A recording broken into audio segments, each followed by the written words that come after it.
नमस्कार शेतकरी मित्रांनो, स्वागत आहे तुमचं शेती आणि हवामान यूट्यूब चॅनलमध्ये. तर शेतकरी मित्रांनो, राज्यामध्ये जे आपला 1 तारखेपासून म्हणजे 1 रविवारपासून जे आहे राज्यामध्ये जे आहे पुन्हा एकदा पावसाचा जोर वाढणार आहे. तर आपल्याला जे आहे 1 तारखेला कोणत्या भागामध्ये आपल्याला जे आहे पावसाची शक्यता या ठिकाणी पाहायला मिळणार आहे. तर जाणून घेऊया व्हिडिओमध्ये. तर त्याआधी मित्रांनो जे आहे चॅनल सबस्क्राईब करून बेल आयकॉन दाबू शकता. तर शेतकरी मित्रांनो, जे आपल्याला 1 तारखेला म्हणजे 1 सप्टेंबरला राज्यामध्ये जे आहे सगळ्यात जास्त पावसाची शक्यता आपल्याला जे आहे विदर्भातील जिल्ह्यामध्ये राहणार आहे. विदर्भातील जे आहे संपूर्ण भागामध्ये आपल्याला जे आहे जोरदार ते मुसळधार पाऊस आपल्याला जे आहे 1 तारखेला जे आपल्या ठिकाणी पाहायला मिळणार आहे. तसेच जे आहे मराठवाड्यामधील सुद्धा काही भागामध्ये पावसाची शक्यता या ठिकाणी पाहायला मिळेल. थोडाफार मध्यम स्वरूपाचा पाऊस आपल्याला जे आहे 1 तारखेदरम्यान थोडाफार मराठवाड्यामधील काही भागामध्ये आपल्याला पाहायला मिळणार आहे.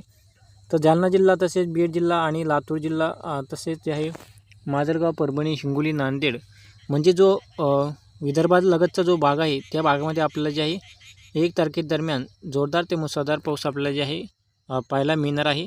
आणि उत्तर महाराष्ट्र तसेच जे आहे पश्चिम महाराष्ट्र आणि कोकण भागामध्ये जे आपल्याला हवामान जे आहे 1 तारखेदरम्यान हवामान जे आहे पूर्णपणे कोरडे राहील. फक्त जे आहे विदर्भातील आणि थोडाफार मराठवाड्यातील काही भागामध्ये आपल्याला जे आहे 1 तारखेदरम्यान जोरदार ते मुसळधार पाऊस आपल्याला जे आहे पाहायला मिळणार आहे.